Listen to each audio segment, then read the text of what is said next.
Bismillahirrahmanirrahim. Assalamualaikum warahmatullahi wabarakatuh.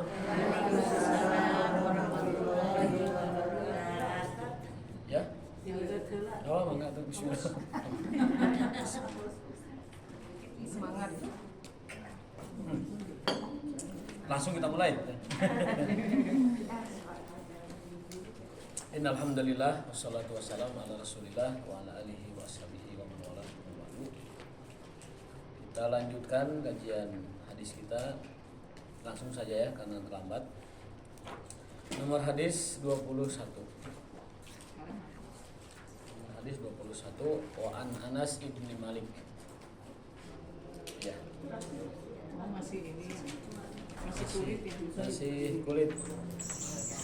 Ayo wae nyariskan kulit. Baik. Bismillahirrahmanirrahim. Wa an Anas ibni Malik radhiyallahu anhu anna qadahan Nabi sallallahu alaihi wasallam in kasara fatakhadha makana sya'bi silsilatan min fiddatin. Dari Anas bin Malik radhiyallahu taala anhu bahwasanya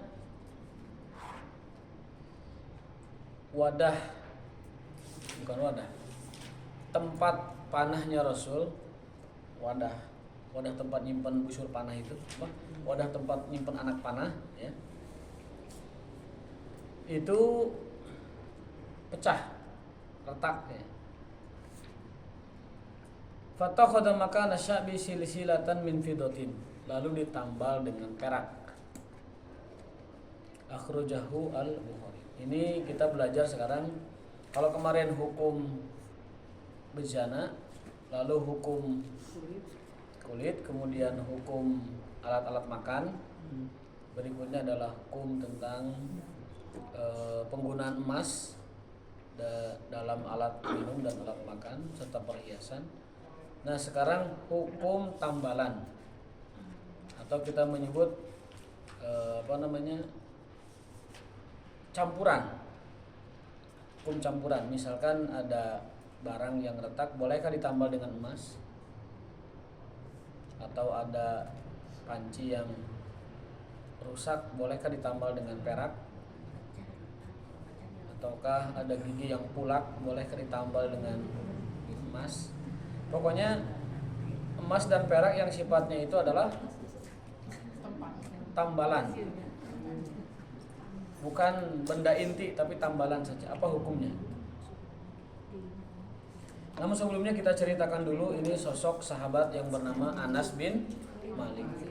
Siapakah Anas bin Malik ini? Anas bin Malik radhiyallahu taala anhu adalah seorang yang lahir ketika Nabi Muhammad SAW sudah menyempurnakan dakwahnya. Artinya Anas bin Malik ini adalah anak kecil yang tumbuh di masa Nabi SAW. Beliau adalah seorang anak yang dititipkan oleh ibunya, namanya Ummu Sulaim, kepada Rasulullah untuk ditugaskan atau dijadikan sebagai pembantu. Jadi ibunya itu menyerahkan putranya Anas untuk menjadi pelayan bagi Rasulullah SAW. Bagi yang ingat mungkin pernah, bagi yang lupa mungkin nggak ingat.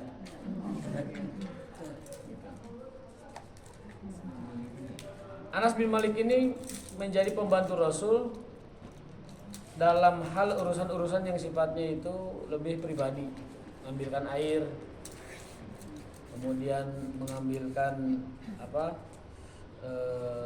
periuk untuk wudu, atau mengambilkan wadah sabunnya Rasulullah SAW, atau juga menyiapkan kalau di orang dulu tuh baskom jolang ya, untuk Rasulullah SAW mandi dan sebagainya. Jadi Anas ini tugasnya adalah berkenaan dengan urusan-urusan pribadi Rasulullah SAW. Nah, ketika ibunya datang kepada Rasulullah SAW, ibunya minta satu permohonan kepada Rasulullah agar anaknya itu didoakan. Jadi ya Rasul, ini saya serahkan anak saya kepada engkau, untuk menjadi pembantu pelayan yang setia melayani kebutuhan-kebutuhan engkau. Dan tolong doakan anak ini. Lantas Anas bin Malik didoakan dengan doa Rasul, Allahumma kasir malahu wa waladahu wa barik fihi.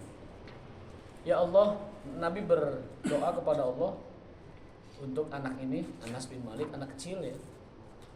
Ya Allah, limpahkanlah kepada anak ini nanti keturunan yang banyak dan harta kekayaan yang melimpah, rizki yang melimpah. Wa kasir rizki, kasir rizki yang banyak.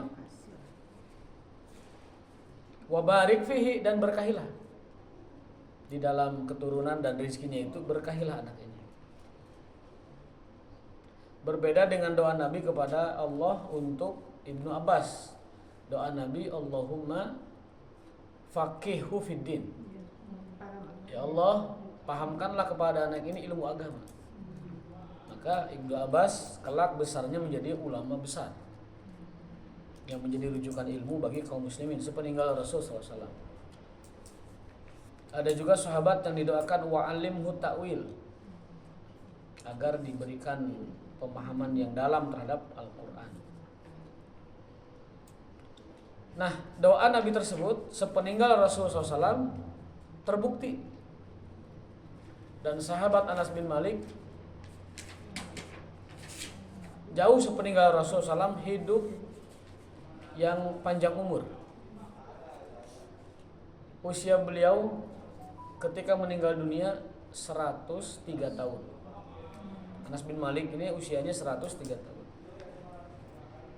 Sampai beliau mengatakan, aku malu di hadapan orang Madinah karena umurku paling panjang. Jadi pang sepuna pang kolotna. Aku malu menjadi orang paling tua di Madinah. 103 tahun dan punya keturunan sekitar 42 anak. 42 keturunan. Anak itu 42. Belum dari anak-anak itu keturunan yang banyak. Pokoknya buyutnya banyak, cucunya banyak, anaknya banyak. Dan Allah limpahkan kekayaan yang sangat luar biasa, menjadi kaya raya. Jadi sudah kaya raya, banyak keturunannya, dan Allah berkahi di dalam kekayaan dan keturunan tersebut. Berkat siapa? Berkat doanya Nabi Muhammad SAW. Nah, ada pengakuan beberapa hal yang berkenaan dengan Anas bin Malik. Beliau mengatakan, khadimtu Rasulullah SAW. Aku melayani Rasulullah, menjadi pembantu Rasulullah SAW. Asyra sinin. Berapa asyra sinin? Asyarah, berapa asyarah? 10 sinin. 90. Sinin itu tahun, jadi 10 tahun. Aku melayani Rasulullah 10 tahun. Sinin sama dengan sanawat, sanat. Aku melayani dan menjadi pembantu Rasulullah itu 10 tahun. Dan aku belum pernah dimarahin walau sekalipun oleh Rasulullah SAW. Jadi pembantu 10 tahun di rumah Nabi belum pernah dimarahin. Bahkan belum pernah ditanya, hal fa'alta kadza wa lima fa'alta kadza. Dan aku belum pernah ditanya Rasul, kenapa kau tidak lakukan ini dan kenapa kau lakukan ini. Ibu, ayah ngajikan model gitu ke pembantunya tuh tidak pernah marah, tidak pernah bertanya sudah belum, tidak pernah bertanya kenapa sudah, kenapa belum. Artinya dari kedua belah pihak itu ada pengertian yang sangat luar biasa. Rasulullah SAW tidak memberatkan pembantunya, dan pembantunya tahu diri, tidak pernah mengecewakan majikannya. Anas bin Malik radhiyallahu anhu.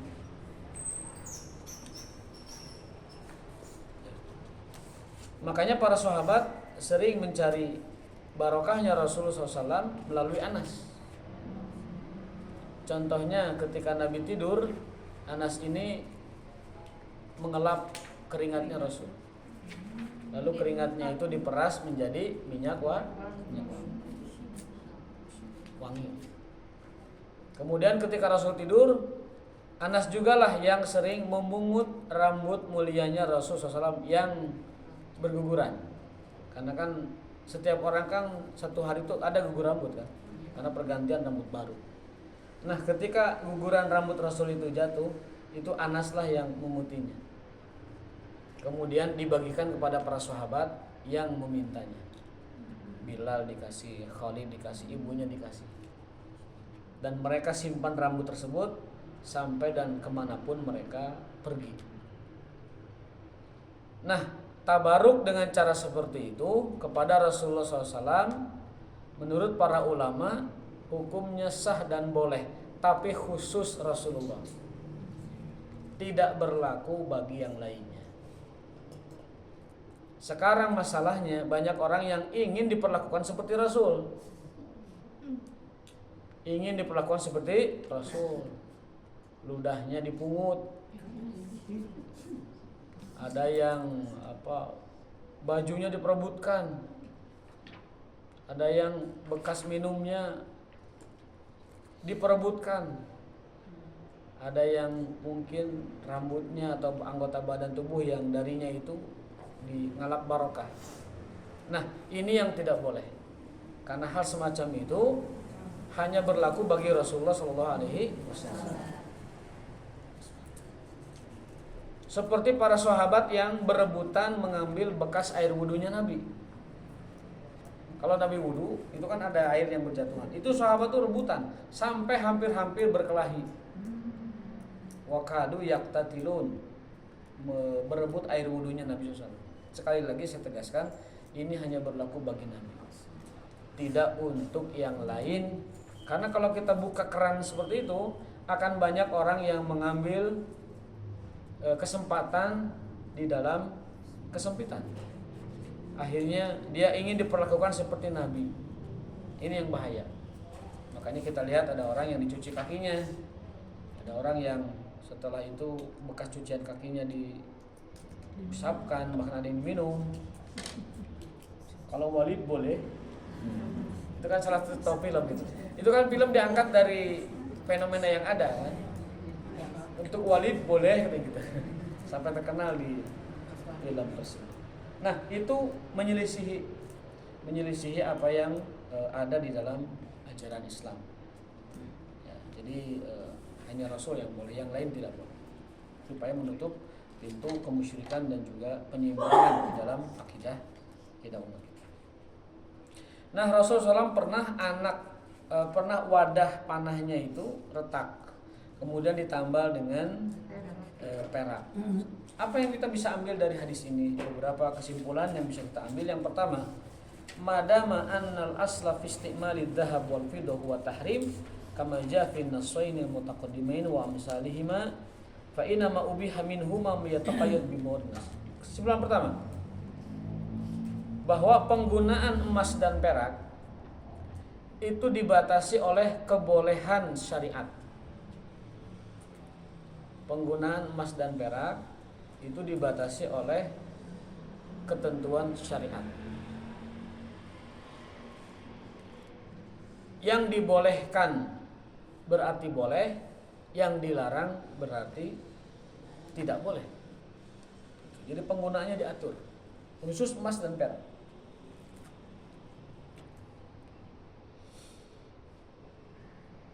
Artinya kalau ada dalil bahwa penggunaan emas untuk hal tertentu dibolehkan, berarti hukumnya boleh.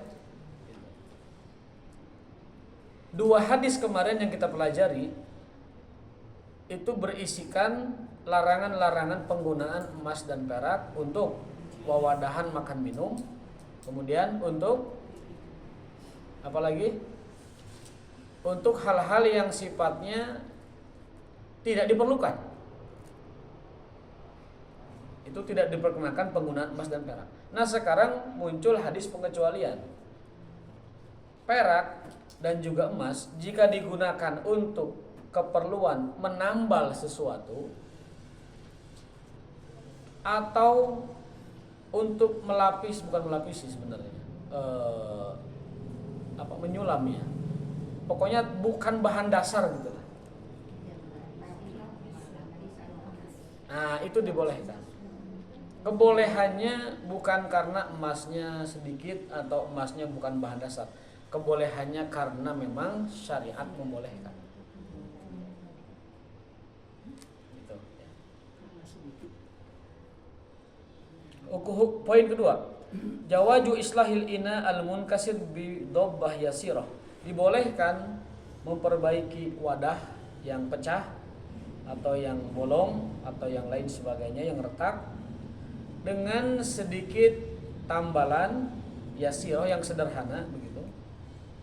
Atau ikatan yang pendek, kalau kita harus mengikat, menali indal hajah saat diperlukan dengan menggunakan tadi emas ataupun perak. Jadi pamikatel orang kangena hercai belah mangga biasa ditambal ku emas atau perak. Tapi ini lebar kan? Mendingan masyarakat lu aja. Zaman kiwari, zaman kapungkur nu namina katel susah bu. Da pabrik besina terbatas, dibuat manual pakai tangan, digetrokan. Sekarang mah katel di bor mah aduh balatan. Itu Indonesia saking lobana. Ya? Emasnya yang susah sekarang. Katelnya yang gampang, emasnya yang susah. Dulu emas gampang, katel yang susah.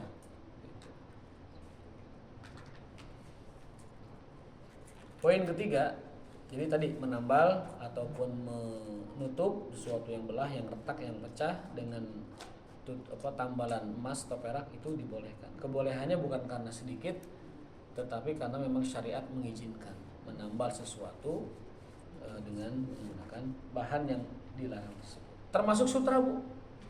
Sutra itu kan haram buat laki-laki. Kata Rasul, aku haramkan sutra untuk laki-laki umatku. Tetapi dibolehkan ketika sutra itu menjadi tambalan atau sedikit sulaman dari sarung yang bahan intinya itu katun, tetapi dia ada campuran sutra, itu dibolehkan. Yang nggak boleh itu sutra yang utuh, yang murni, yang full gitu. Apalagi kalau yang memakainya itu orangnya kena gatal. Kata Nabi, sutra itu haram kecuali anu boga budug. Terang budug bu. Budug itu, tapi budugnya budug spesial, bukan budug yang seperti santri. Budug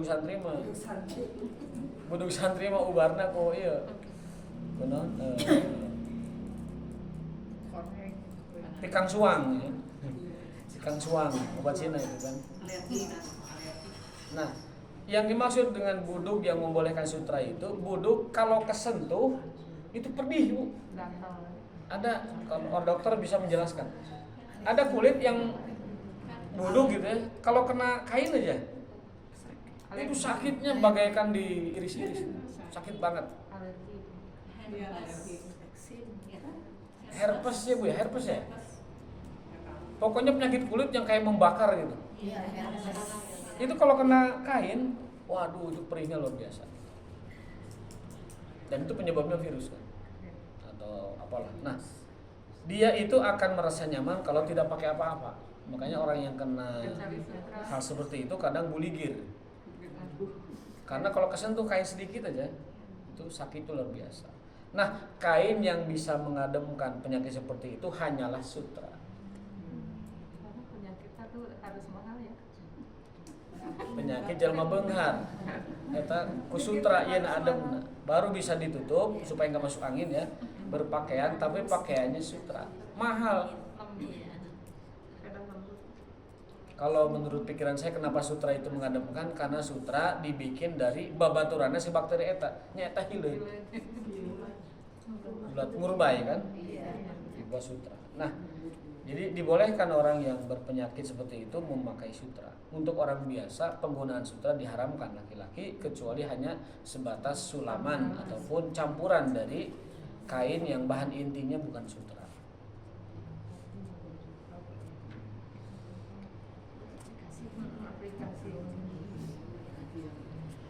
Nomor 3 poinnya. Dibolehkannya menambal wadah yang pecah dengan emas atau perak. Dibolehkannya itu ya, bukan karena tidak ada tembaga atau besi atau kuningan yang dapat menambal itu, bukan karena itu. Tetapi kebolehannya lebih kepada karena tambalan itu bukan simbol perhiasan ataupun estetik lah. Paham ya? Jadi menambal panci dengan emas itu bukan karena tidak ada tembaga atau perak atau patri yang menambalnya, bukan. Ya. Tetapi memang dibolehkan oleh syariat secara khusus karena penambalan tersebut tidak membawa pesan kemewahan dan perhiasan. Kenapa minum dengan gelas emas dilarang? Karena itu menunjukkan kemewahan dan perhiasan, menyakiti hati fakir miskin. Kenapa sendok diharamkan dari emas? Baik laki-laki perempuan, itu umum haramnya. Karena orang yang makan dengan sendok emas itu menyakiti fakir miskin. Dan dulu hanya raja-raja kafir yang melakukannya. Zaman dulu yang minum pakai gelas emas, yang makan pakai piring emas, sendok emas, yang duduk di atas kursi emas hanya raja Persia, raja Romawi yang zalim. Dan raja-raja Afrika yang memeras dan menindas rakyatnya, kemudian upetinya itu dibuat kayu, kursi emas, gelas emas, meja emas, dan semuanya emas. Bahkan bajunya pun berlapis emas. Maka syariat mengatakan bahwa barang siapa yang menggunakannya di dunia, maka dia tidak akan menggunakan di akhirat. Artinya apa? Orang yang di dunia menggunakan gelas emas, piring emas, sendok emas, kursi emas, dan segala macam emas, diancam dengan hukuman neraka, dimasukkan ke dalam neraka. Kenapa? Karena dia telah menyakiti hati orang miskin secara tidak langsung. Lantas kenapa perhiasan dibolehkan? Kenapa perhiasan boleh pakai emas? Apa alasannya? Kira-kira apa alasannya? Kenapa boleh emas dijadikan perhiasan, tapi nggak boleh dijadikan alat minum? Karena diciptakan untuk sebagai perhiasan. Hanya untuk perempuan. Hanya sedikit kalau perhiasan. Apa alasannya? Kayak orang ya. Udah jelas.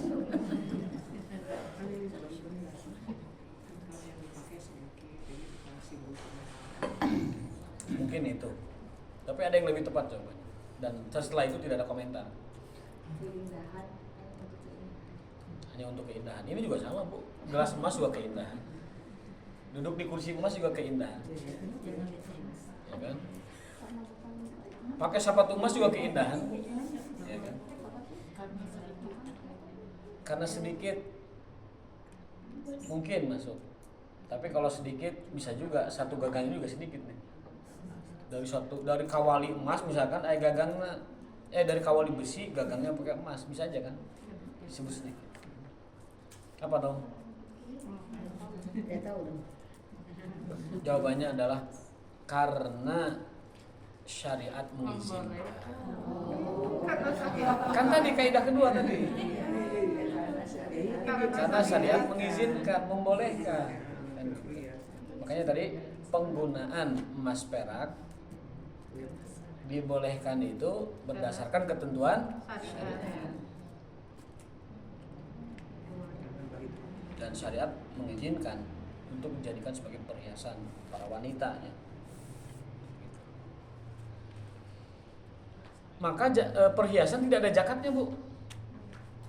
Tidak ada zakat perhiasan. Yang ada itu zakat emas. Paham, Bu? Kalau emas yang dipakai perhiasan dan jumlahnya wajar, itu tidak ada zakatnya. Tapi kalau emas tersebut disimpan tidak jadi perhiasan, itu dihitung nisabnya. Kalau sampai 85 gram emas nisab, dikeluarkanlah 2,5% jika sudah mencapai 1 tahun hijriah. Jadi Kalau sampai sekilo 2 kilo tapi dipakai nggak ada itunya. Nah, wajar tidak menggunakan perhiasan sebanyak itu. Kan orang sana mah dipakai rok, kan? Dipakai rok, dipakai ini kan segitu-segitu. Kalau menurut pemahaman orang waras, menggunakan perhiasan seberat 2 kilo itu tidak wajar. Di sana kan kayak hordeng, emasnya tuh gini-gini gitu dipakai ini. Dipakai nggak sampai 2 kilo Nggak saja. pakai. Kalau 2 kilo, Kalau 2 kilo berarti gini Ustaz. tukang daging dicaringin juga itu nggak sampai segitu. Nah, jadi perhiasan itu tidak ada zakatnya kecuali yang disimpan atau yang berlebihan dari batas wajar sebuah perhiasan. Ada disimpan kalau misalnya berasnya kecil. Disimpan berat nisab itu 85 gram emas. Disimpan tapi nggak nyampe haul mah nggak dijakatin. Nggak dijakatin. Jadi syarat zakat itu kan nisab dan haul. Nisab. Kalau sudah 85 gram emas kena. Dan telah tersimpan 1 tahun penuh. 1 tahun hijriah telah tersimpan. Kemudian jumlahnya lebih dari 85 gram, keluarkan zakatnya 2,5%. Itu adalah hak orang miskin. Artinya apa? Haknya Allah Subhanahu wa ta'ala. Jika tidak ditunaikan, maka ada ancamannya, yaitu yauma tuqwa bijibahum, yauma tuqwa bihajibahum wa junubuhum wa zuhuruhum, hadza makanasum li anfusikum fadukul azab bima kuntum taknizun. Orang yang menyimpan atau menimbun hartanya tidak dizakati, maka akan disetrika punggungnya, disetrika keningnya, disetrika perutnya, dan terus diganti jika telah hancur diganti lagi dan seterusnya. Dan dikatakan fadzukul azab, rasakan azabmu atas apa yang kamu simpan yang tidak kamu zakati. Itu bukan ayat tentang zakat fitrah, bukan ayat tentang sedekah, tapi tentang zakat mal yang sudah wajib tapi tidak ditunaikan. Jadi jangan salah paham, zakat itu hanya fitrah yang wajib. Fitrah mah paketnya masuk Ramadan, kewajibannya ngikut ke Ramadan. Kalau tidak fitrah, puasanya tidak diterima atau menggantung pahalanya sampai ditunaikan fitrah, baru Ramadannya sempurna. Tapi yang dimaksud dengan zakat dalam rukun Islam itu adalah zakat mal. Zakat yang ada dalam rukun Islam itu zakat mal, bukan zakat fitrah. Zakat fitrah masuknya ke rukun puasa, rukun Ramadan. Itu seperti itu. Jadi itu poin ketiga.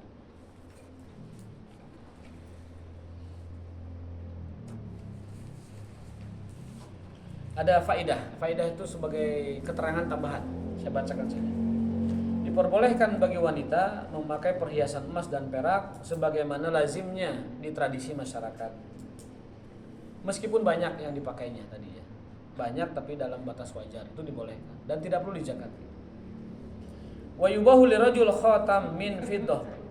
Bagi laki-laki ada kekhususan, boleh menggunakan cincin dari perak. Emas itu haram mutlak bagi laki-laki, tapi perak dibolehkan. Kalau emas putih, Emas putih, emas juga kan? Ya, tetap haram. Emas putih, emas joko, emas lanu, emas dani. Semua jenis emas bagi laki-laki itu haram. Kecuali perak. Kenapa perak dibolehkan? Laki-laki, kenapa dibolehkan? Kekhususan. Jadi terkait dengan emas perak itu landasannya adalah ketentuan syariat. Lain dengan barang lain seperti besi, tembaga, kayu, itu bebas, tidak ada ketentuan syariatnya. Dia seperti barang-barang pada umumnya. Tapi khusus emas perak karena ini barang sensitif, barang yang ada nilai dan harganya, barang yang bisa membuat iri banyak orang dan bisa menyakiti orang-orang yang tidak memilikinya, maka syariat mengatur. Syariat mengatur. Barang yang kadang jadi eksploitasi orang untuk mengambil bunga dari barang tersebut, dipinjamkan, ditarik bunganya tanpa usaha, tanpa kerja, dia dapat keuntungan dari meminjamkan ataupun menyimpan atau menghutangi dengan cara itu. Kalau sekarang uang masuk ya, maka itu ketentuannya tunduk kepada ketentuan syariat. Nah sekarang syariat membolehkan laki-laki pakai apa? Pakai cincin yang terbuat dari perak. Saya mau tanya, berapa zakat perak? 20%. Kalau emas itu kan nisabnya, kalau emas itu kan 85 gram, dibayarkan 2,5%. Kalau nisab perak berapa? Nisab perak itu 200 gram. Oh, udah 200 kan. Perak itu 200 gram. Kalau ada perak di rumah ibu 200 gram, tunaikan zakatnya 2,5%. 200 gram itu sekarang perak berapa, Bu? Perak berapa sekarang? Jarang beli perak. Kayak gitu lu perak 4 perak.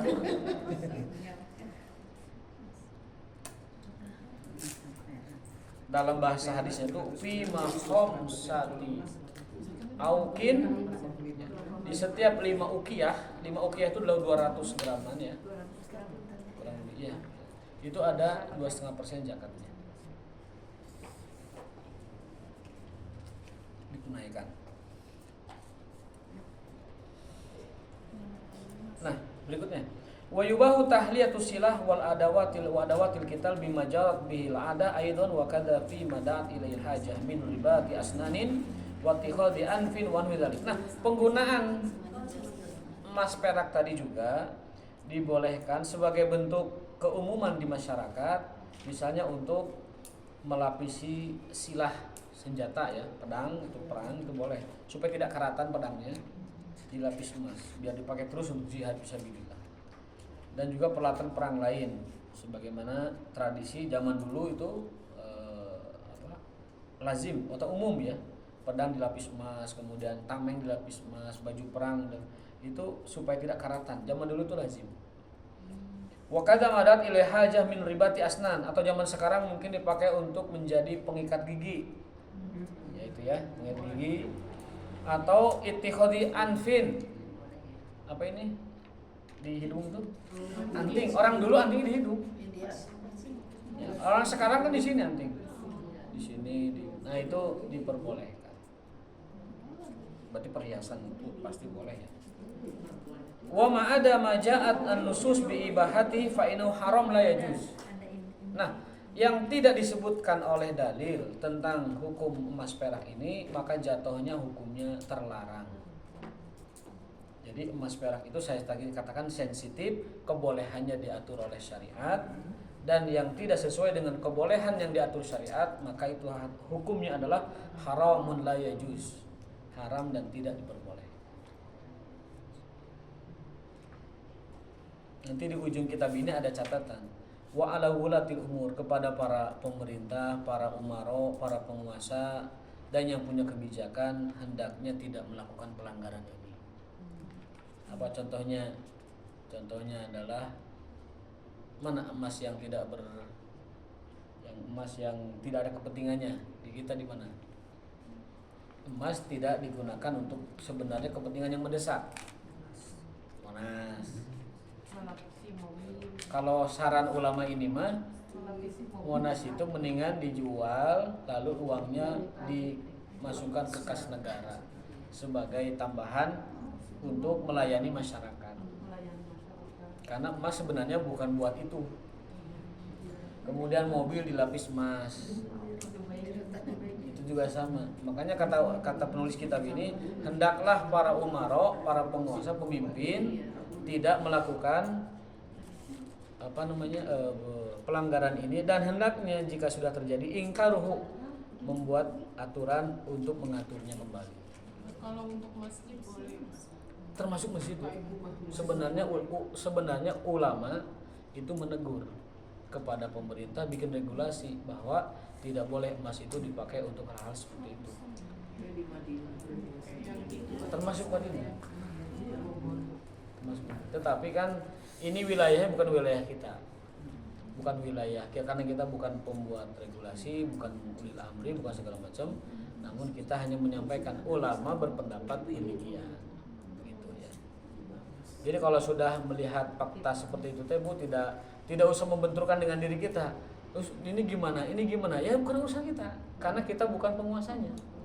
Dan kita bukan pemerintahnya gitu. Jadi tidak usah memberatkan pikiran kita dengan hal semacam itu. Kita lanjutkan. Kita kan yang dibahas keilmuan kan, bukan kebijakan. Jadi kita lurus saja dengan keilmuan. Fala yajuzu lidzukuri kibaron aw sigaron lubsud dhahabi awil fiddah. Maka tidak diperkenankan bagi kaum laki-laki, baik anak kecil ataupun orang dewasa, menggunakan emas dan perak. Wala ja'luhu salasil aw sa'at aw azarir. Tidak juga dibolehkan untuk menggunakan memakai jam emas atau tali ikat pinggang emas ataupun benda-benda lain terbuat dari emas. Bahkan kolaman, pulpen emas juga tidak boleh, kunci emas atau apapun yang sifatnya pakaian juga tidak boleh yang terbuat dari emas atau berlapis emas. Awi istimalat fi aklin aw syurbin aw ghairik, ataupun pemakaian barang-barang yang untuk makan minum itu juga tidak boleh menggunakan emas, apalagi mobil emas. Au ittikhadi awani dhahab aw al-fiddah tuhafan aw, bahkan emas di museum pun enggak boleh. Ini versi intelektual ya, versi intelektual, versi ilmu maksudnya. Kalau nanti masalah kenapa Anda tanyakan saja kepada ulil amri. Tanyakan kepada yang buat kebijakan.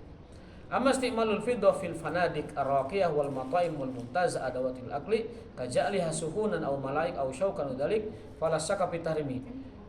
Adapun penggunaan perak atau bahkan emas di hotel-hotel yang mewah, di restoran-restoran yang istimewa untuk dijadikan sebagai tempat minum, tempat makan, sendok minum, atau piring-piringan atau garpu-garpuan, sendok-sendokan dan lain sebagainya, fala syakka tidak diragukan lagi fi tahrimihi akan keharamannya. Hotel bintang 5 banyak yang menggunakan peralatan emas. Wa mukhalafatuhu, dan itu menyelisihi atau melanggar linnususin nahyah, dalil-dalil yang melarangnya.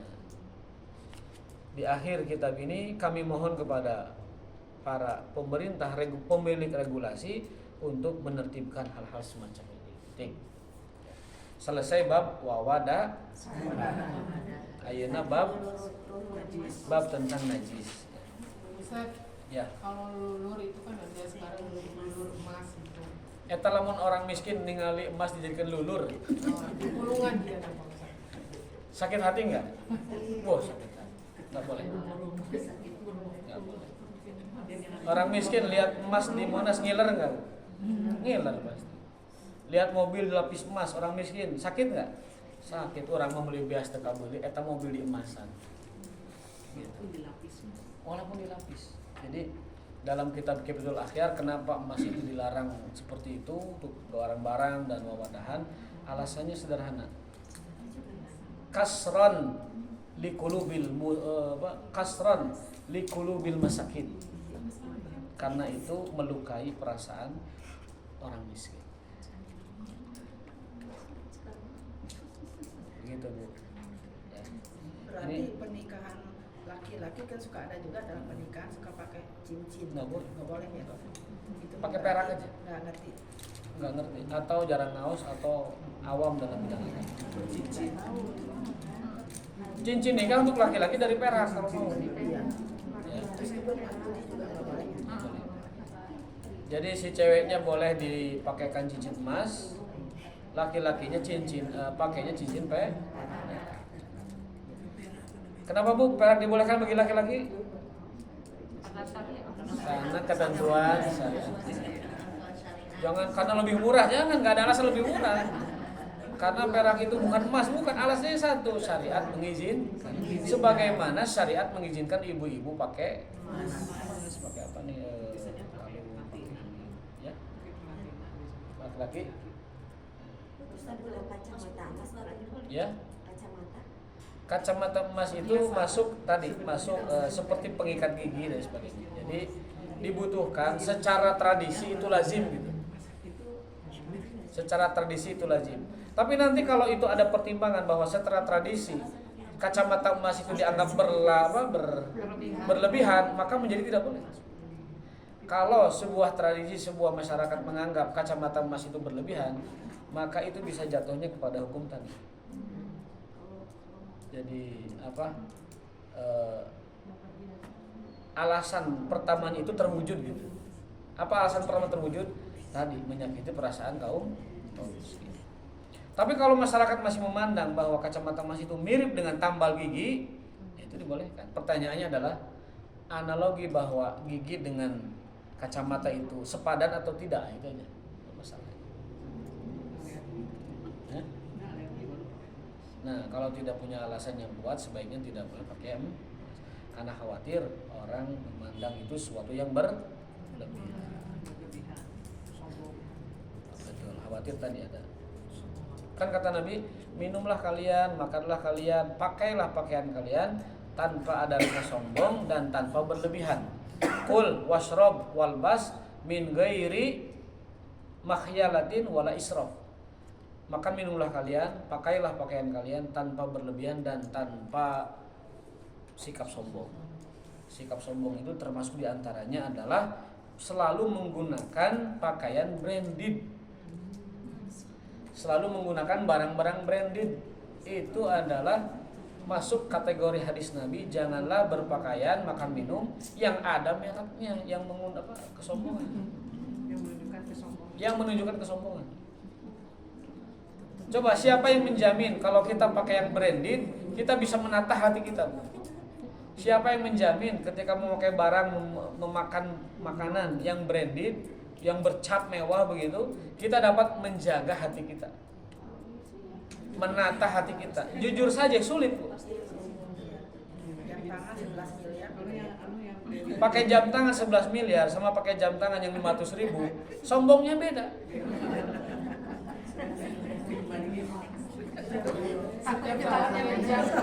Pakai Lexus, turun dari Lexus sama turun dari Avanza, geternya beda. Jangan jauh-jauh, Bu. Saya kalau turun dari NMAX dengan turun dari Supra, beda turunnya. Padahal itu bukan barang mewah, tetapi itu mempengaruhi.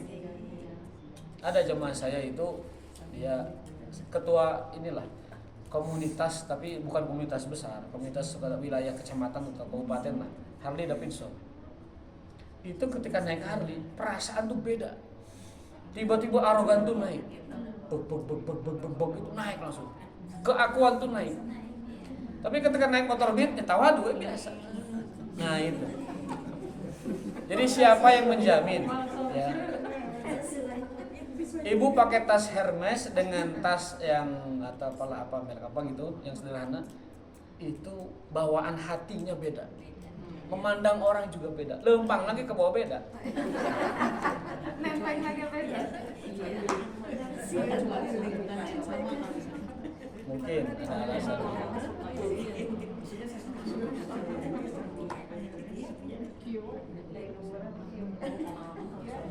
Tukang emas itu kalau pakai gelang apa itu? Tukang daging kalau pakai emas kan lonjong dulu. Lupa lagi beda. Ya, jadi kata Nabi, makanlah, minumlah, berpakaianlah tanpa berlebihan dan tanpa sikap sombong. Kata ulama, sikap sombong itu diartikan tadi yang mewah, yang mahal, yang bermerek, karena itu tidak dapat menjadikan hati kita dapat terjaga dan ditata dengan baik. Tergantung hatinya. Kecuali tujuannya memang kualitas, Bu. Tujuannya kualitas. Misalkan saya kalau mau beli tas itu mereknya ini karena pernah saya beli tas ini kuat sampai 10 tahun. Itu beda. Beda. Kalau nyarinya kualitas itu menurut saya pertimbangannya masih wajar. Awet.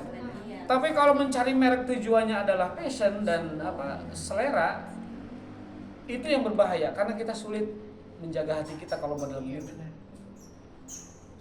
Jadi kalau tujuannya tadi kualitas, karena jangka panjang lebih awet dan lebih kuat, itu lain cerita. Tapi kalau tujuannya adalah tadi, yang dikejarnya adalah luxury-nya, yang dikejarnya adalah kemewahannya, itu yang dilarang oleh Nabi Sallallahu Alaihi Wasallam. Tergantung hati, tergantung niat. Menurut saya kalau ibu ada di komunitas yang memang begitu semua, mungkin bisa dianggap wajar. Tapi ketika itu ada dan terlihat di komunitas yang tidak seperti itu, saya kira itu masuk kepada konteks hadis Nabi, memakai dan memakan dengan kesombongan. Berarti Ustaz kalau ada tas di atas nisab 85 gram emas itu harus dijakatin juga? Oh iya, Ya. jakatin. Tas, kemudian Sepatu, tas yang sepatu, kemudian apa itu Jam tangan. jam, kacamata. Kalau di atas 85 juta, di atas 85 gram emas, dijakati wajib itu. Pajak juga. Dihitungkan dengan zakat mal, dihitungkan dan keluarkan zakatnya 20% jika itu menetap di kita lebih dari setahun hijriah atau pas tahun hijriah. Kecuali kepemilikan dasar, Bu. Kecuali kepemilikan dasar, contoh kendaraan dasar yang dipakai, rumah dasar yang ditinggali, pakaian dan perhiasan dasar yang kita pakai, itu tidak ada zakat. Makanya dalam hadis Nabi tidak ada zakat dalam kuda. Kenapa? Karena kuda itu kendaraan sehari-hari. Semahal apapun kudanya, mau kuda yang 7 miliar, 8 miliar, tidak ada zakatnya karena kuda itu kendaraan harian. Kalau dulu, kalau sekarang kan enggak, Ustaz. Kalau sekarang dia menjadi komoditas perniagaan jual beli, ada zakatnya. Karena bukan kendaraan dasar sekarang. Bukan untuk Bukan.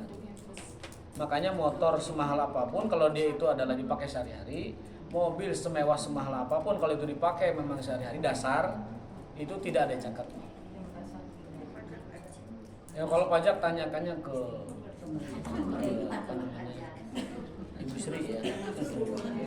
Termasuk rumah mau segede lapang bola, kalau itu mau setingkat 200 tingkat ke atas, kalau itu ditinggali memang tempat kita tidak ada zakatnya. Tapi kalau itu sudah rumah nganggur, apalagi disewakan, ada zakatnya. Namanya zakat perniagaan. Baik, jam 5. Ada pertanyaan, Bu? Kita bab najisnya minggu depan saja kayaknya ya. Atau lanjut satu hadis? Boleh, tambahan. Dua-dua ya, dua-dua. Mulai dulu. Nomor 22. Saya masih kepikiran kunci motor di mana ini. Itu kunci. Mana? Bukan, ini kunci Mas Rosadi, kunci motor Mas Rosadi. Tadi saya pinjam. An Anas ibni Malik radhiyallahu anhu, hadis 22 ya, nomor 22. Dari Anas bin Malik masih dari beliau bercerita, su'ila Rasulullah sallallahu alaihi wasallam. Rasulullah ditanya SAW tentang khomer, tutakhudhu khallan, yang dijadikan cuka. Khomer yang dijadikan cuka. Faqala la, tidak boleh. Akhrajahu Muslim wa Tirmidzi wa qala hasanun sahih. Jadi ini ada dua, ini Bu, ada dua hadis ya. Dalam hadis lain, Rasul itu suka bikin minuman, air ini, air biasa kayak gini, ditaruh korma, Bu. air nabis Nabis namanya. infus Diinfus water. sampai 3 hari. Nah, kalau sudah 3 hari, Nabi melarang meminumnya karena sudah menjadi alkohol. Terfermentasi. Tapi kalau alkohol itu berubah kembali menjadi cuka, nah ini yang perbedaan pendapat di situ. Apakah boleh diminum ketika khamr berubah jadi cuka? Ataukah tetap tidak boleh? Nah, ini ulama terbagi 2 pendapat besar. Pendapat pertama itu boleh karena perubahan itu juga merubah hukumnya. Gitu. Al-istihalah itu perubahan zat itu menjadi berubah hukumnya. Ada yang mengatakan tetap tidak boleh karena perubahan itu tidak merubah hakikatnya. Jadi kalau sudah sesuatu menjadi khamr, kemudian dia berubah menjadi cuka, tetap nggak boleh karena itu asalnya khamr gitu. Nggak boleh tetap. Itu pendapat pertama. Pendapat kedua, kalau khamr itu menjadi bukan khamr, ya sudah berubah zatnya, maka boleh. Gitu. Inilah yang menyebabkan perbedaan pendapat di kalangan ulama, apakah peyem halal atau haram. Tapi kan sudah melewati alkohol. Kalau sudah dilewati itu, kalau alkohol ditunggu-tunggu, dibiarkan terus, itu menjadi biasa lagi. Berair. Maka saya akan mengutip pendapatnya saja. Karena saya juga senang puyuh. Jadi boleh, apalagi perempuan. Maksudnya istri. Ya. Poin pertama, al-khamru muharram. Khamr itu haram. Khamr itu haram, maka cukanya juga pun haram. Jadi prosesnya kan cuka itu kan fase setelah khamr kan. Nah, itu kata poin 1 ini adalah haram. Nanti kita lihat diskusinya. Walau binakliha min dhillin ila sab, meskipun itu telah mengalami perubahan. Itu pendapat siapa, Bu? Pendapat Imam Ahmad bin Hanbal. Jadi khamr itu haram, cukanya juga haram. Alasannya apa? Karena cuka itu berasal dari khamr. Itu pendapat Imam Ahmad.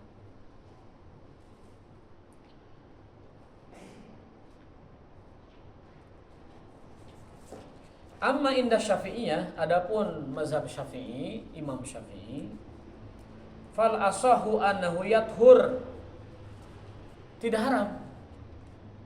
Syafi'i mengatakan tidak haram. Karena apa? Karena sudah berubah, khamrnya sudah berubah, sudah jadi cuka kan. Ini kan cuka bukan khamr, bukan khamr lagi gitu loh, sudah cuka. Boleh. Yogurt juga sama. Yogurt itu kan dia setelah fermentasi itu kan jadi yogurt kan. Yogurt halal. Terlepas dari bakterinya, Bu ya. Jadi setelah fermentasi menjadi barang baru, ya. Setelah fermentasi menjadi barang baru, apapun namanya, mau yogurt, Yakult, cuka atau apalah. Puyuh juga. Setelah apa tadi saya bilang, bendanya berubah, ya berubah hukumnya. Itu kata siapa? Kata Imam Syafi'i atau Syafi'i. Kalau Imam Ahmad tadi berpaku kepada teks, kepada dalil bahwa khamr ya khamr gitu. Apapun perubahannya setelah khamr ya tetap nggak boleh. Ya, gimana? Khamrnya udah haram. Tapi ketika khamr jadi barang lain haram nggak? Haram. Ya, sepakat khamr haram, sepakat. Tapi ketika khamr ini tiba-tiba menjadi barang lain, entah dengan fermentasi tambahan, entah apa, menjadi barang lain, menjadi cuka, menjadi puyuh, menjadi minuman apalah gitu ya, kemudian menjadi yogurt, menjadi Yakult, haram nggak? Kenapa? Karena sudah berubah bentuk, berubah bendanya berubah gitu, bukan khamr lagi. Cuka apel betul.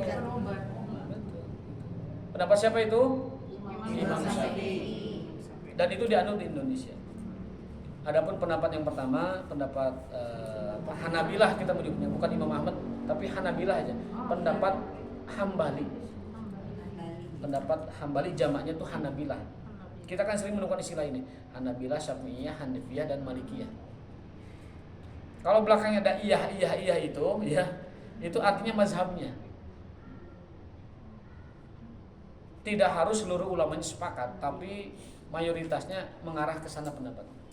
Tapi kalau kita menyebut Syafi'i, Hambali, Maliki, Hanafi, itu ulamanya sendiri yang menyatakan secara lisan. Imam Hanafinya, Imam Malikinya, Imam Syafi'inya, Imam Ahmadnya atau Hambalinya. Jadi bedakan antara Syafi'iyah dengan Syafi'i. Kalau dikatakan Syafi'iyah berarti itu adalah mayoritas di kalangan madhab Syafi'i. Kalau dikatakan Syafi'i berarti itu imamnya sendiri yang berpendapat, gitu ya, biar lebih.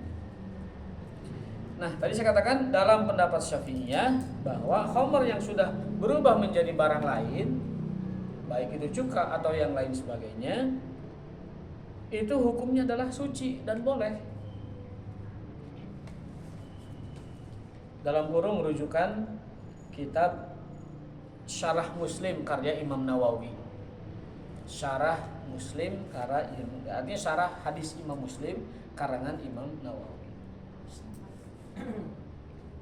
Kan ada Sahih Muslim, Bu ya. Nah, ada pensyarahnya. Pensyarahnya itu namanya Imam Nawawi dari kalangan mazhab Syafi'i. Itu yang menukil tentang pendapat ini bahwa khamr yang sudah berubah menjadi benda lain itu hukumnya boleh. Lah, sumber literasi nama ibu nggak tahu lah. Yang penting tadi lah Syafi'i begini gitu ya. Soalnya kalau detail juga, ibu kan bukan kuliah S3 juga. Lagian nggak punya bukunya. Lagian nggak punya bukunya juga. Mulai nu naros deh gitu kan. Kalau bagi saya yang kuliah S3 wajib menuliskan kayak gitu tuh wajib. Kalau tidak dianggap tidak ilmiah. Kita mah es lilin Pak. Ibu mah udah S7. Expert.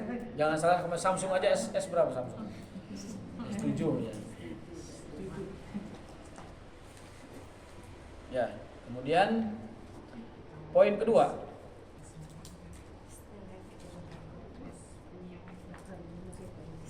Poin kedua.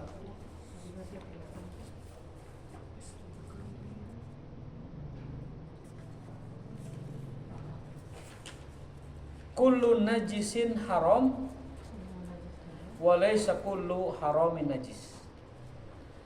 Setiap yang najis pasti haram. Setiap yang najis pasti haram. Tapi tidak setiap yang haram itu najis. Paham ya? Setiap najis itu haram. Setiap haram tidak mesti najis.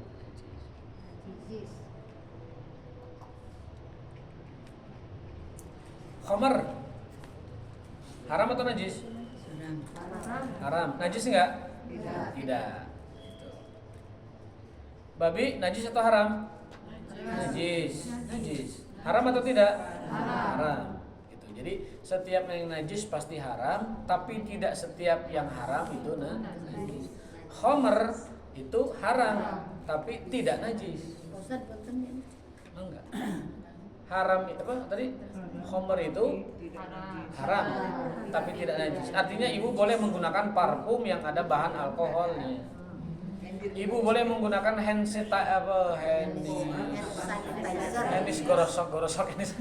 sanitizer yang ada alkoholnya. Hand sanitizer. Soalnya kopi itu terus 5 tahun jadi hilang deh. Babi mah najis. Kaidahnya setiap yang najis pasti haram. Artinya babi itu bulunya, liurnya, darahnya, dagingnya, kulitnya, bulu, segala macamnya, kukunya najis semua, haram semua. Maka tidak boleh menggunakan tas terbuat dari daging kulit babi. Tidak boleh menggunakan koas dari bulu babi. Tidak boleh menggunakan wig sambungan yang ada kulit babinya. Tidak boleh menggunakan apapun yang berasal dari, bahkan enzimnya pun tidak boleh untuk memproses makanan lain atau vaksin itu tetap tidak boleh. Karena kaidah ini, setiap yang najis pasti haram, tapi tidak setiap haram itu najis.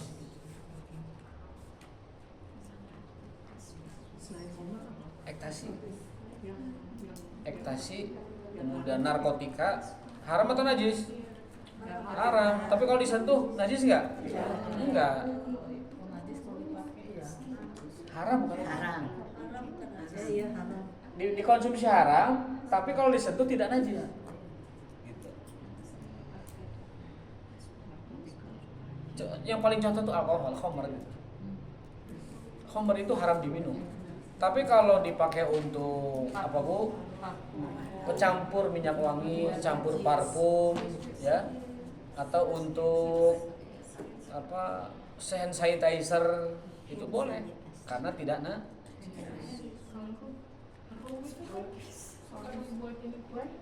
apa itu? Rum. Dibuat kue, diminum. Kalau rumnya berasal dari babi ya Campur. najis. Haram. Rum itu alkohol. Oh, kalau mengandung alkohol ya nggak boleh tetap. Karena Kalau itu dimakan khamar. nggak boleh. Walaupun tidak memabukkan, karena dalam hadis setiap yang memabukkan itu haram, qaliluhu wa katsiruhu. Kullu ma askara haram, qaliluhu wa katsiruhu. Setiap yang memabukkan itu haram, sedikit atau banyaknya. Alkohol itu haram, sedikit juga haram, banyaknya juga haram.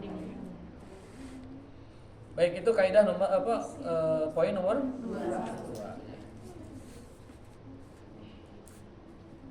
Di Di sini malah contohnya ganja.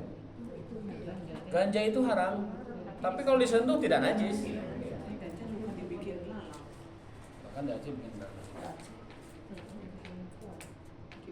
dan lain sebagainya. Setiap najis itu haram, tapi tidak setiap haram itu najis. Nah, poin ke berapa tadi? 3 sudah ya. Poin keempat ini mirip dengan poin kedua. Itu 2 ya? Sekarang 3. Nah, ketiga, baik, ketiga. Kaidah ya. Al-hukmu yaduru ma'illatihi wujudan wa adaman. Hukum itu selalu mengikuti sebabnya. Hukum itu selalu mengikuti sebabnya. Kalau sebabnya hilang, hukumnya hilang. Kalau sebabnya berubah, hukumnya berubah. Kalau sebabnya ada, hukumnya pun ada. Jadi kaidah umumnya, hukum itu selalu berputar dengan sebabnya. Hukum itu tergantung sebabnya. Kalau sebabnya hilang, Sebabnya hilang, hukumnya hilang. Sebabnya ada, hukumnya ada. Sebabnya kurang, hukumnya juga berkurang. Nah, itu namanya al-hukmu yaduru ma'ilatihi wujudan wa adaman. Pak Ustaz, ini dari Mbak Google. Ya. Rum untuk kue terbuat dari tetes tebu atau molase yang difermentasi dan disuling menghasilkan minuman beralkohol dengan aroma dan rasa yang khas. Berarti alkohol. Ya kalau alkohol nggak boleh. Kalau memang itu keterangan boleh, kalau itu informasi benar dari Google itu bahwa rum itu alkohol, ya nggak boleh. Difermentasinya dari tebu, Asalnya dari tebu, difermentasi jadi alkohol. Setelah alkohol jadi rum gitu atau gimana? Iya. Jadi rum. Ya, berarti itu tadi kena hukum kaidah yang berapa tadi? Yang tadi yang pertama ya? pertama. Ada perbedaan pendapat. Pendapat. Kalau sesuatu khomer berubah bendanya, itu ada 2 hukum kan? Kalau Syafi'iyah mengatakan boleh karena sudah berubah benda. Kalau Hanabilah tidak boleh karena berpaku pada teks dalil. Saya tadi belum menyimpulkan. Kita ngambil yang mana dari 2-nya? Kita mengambil karena keumuman di negara kita Syafi'iyah, kita ngambil Syafi'iyah. Oh, tapi kalau rumah asalnya dari tebu, berubah jadi alkohol. Rum itu dari tebu jadi alkohol, kemudian jadi rum. Berarti itu kan jadi barang lain tuh, dari alkohol yang haram berubah jadi barang lain. Itu seperti cuka. Tetes tebu jadi alkohol, kemudian berubah lagi jadi rum. Keterangan tadi kan gitu. Kalau alkohol kan rum itu kan? Itu untuk aroma. Aromanya aroma. Pertanyaannya, rum itu alkohol bukan atau alkohol yang sudah berubah? Alkohol sudah berubah. Nah, ini aja beda pendapat kita. Alkohol itu Tanyakan ke ahli apa namanya? Ahli kimia. Ahli kimia. Mengandung alkohol jadinya gitu ya. Tanyakan ke ahli kimia, rum itu alkohol Atau sudah sudah berubah bukan alkohol. Nah, itu aja. Ya itu harus ditanya ke ahlinya. Ya. Ada bukan esen. Seperti cuka, Bu, dalam hadis ini, cuka yang dimaksud di hadis ya. Itu cuka itu alkohol yang sudah berubah. Gitu. Alkohol yang sudah berubah menjadi cuka itu dalam hadis Nabi kan tidak boleh. Tetapi pendapat Imam Syafi'i karena ada di hadis lain bahwa Nabi pernah minum tadi nabis kurma sampai 3 hari. Itu jadi perubahan dari alkohol ke benda lain itu tidak boleh.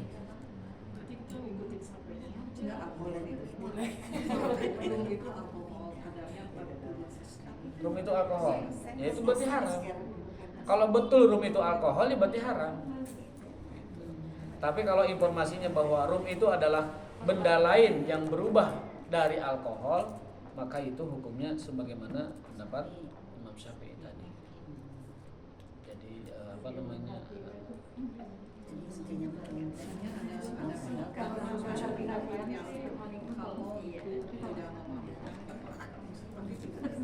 kalau itu tidak memabukkan, tapi kalau memang itu khamr tetap haram. Gini, kita punya wine nih. punya wine 1 gelas. Boleh nggak kita sedikit pada udah mabok ini sedikit? Enggak boleh. Haram nggak? Haram. Tetap haram. Kalau memang haram tetap. Kullu muskirin haram. Setiap yang memabukkan itu haram. Qaliluhu wa kasiruhu, kan gitu hadisnya. Rum juga haram kalau memang itu alkohol. Jadi alkohol itu sedikit banyaknya haram. Memabukkan atau tidak memabukkan, kalau itu barang haramnya haram. Tadi analoginya, kalau kita punya wine, ini punya wine nih, merek apapun lah, yang mahal atau yang murah. Kita punya teman kita nih, ada sedikit mau mabuk sakit malah, sakit wae tah kita. Haram tuh Bu? Haram. Ya, haram tetap haram. Yang haram tetap haram walaupun sedikit. Memabukkan enggak kalau seujung sopetan seperti ini? Mabukkan enggak? Sampai habis. Udah saya dia tidak haram. Jadi gitu Bu panduannya. Jadi kalau memang bendanya haram sedikit banyak tetap haram. Yang jadi perdebatan kita itu adalah apakah rum itu telah berubah menjadi apakah rum itu adalah perubahan dari alkohol ke benda lain ataukah rum itu disebut masih alkohol gitu. Itu kan perlu jawaban yang benar dari tadi. Nah, di hadis ini yang tadi kita bahas nomor 22 itu kan cuka itu terbuat dari alkohol yang sudah berubah ke benda lain kan begitu. Itu perbedaan ulama di situ. Ada ulama yang membolehkan, ada ulama yang tidak membolehkan. Pendapat saya cenderung kepada yang membolehkan karena itu sudah bukan khamar lagi. Alasannya itu karena sudah ada perubahan benda dari khamar ke benda lain. Yang ini namanya khamar secara tradisi juga disebutnya. Yang ini cuka disebutnya secara tradisi. Beda, ini khamar, ini cuka. Lebih kuat pendapat itu menurut saya. Karena kita pun biasa memakannya soalnya. Dina boyem, jadinya dina cuka, dina nanti tapi,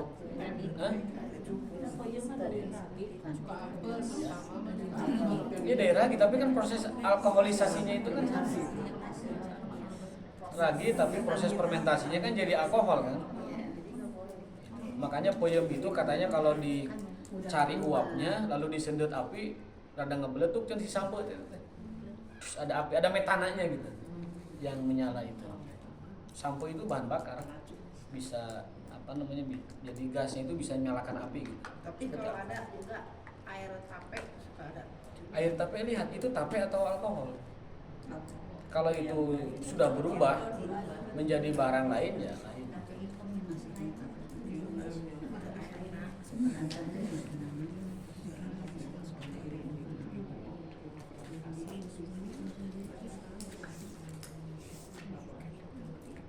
Jadi kata Imam Syafi'i, kata Syafi'inya kalau khamar itu sudah berubah menjadi benda lain maka itu suci, tidak lagi khamar.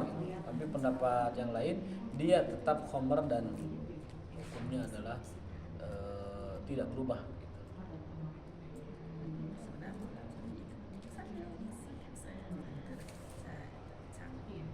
Baik, mungkin demikian dulu penjelasannya dan sudah hampir 5:30 insyaallah.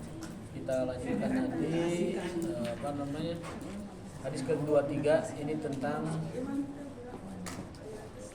hukum perkara-perkara yang berkenaan dengan najis. Jadi bab sekarang dan ke depan berkenaan dengan najis. Aku lu kalau assalamualaikum subhanakallahumma wa bihamdika asyhadu an la ilaha illa anta astaghfiruka wa atubu ilaik. Terima kasih. Wassalamualaikum warahmatullahi wabarakatuh.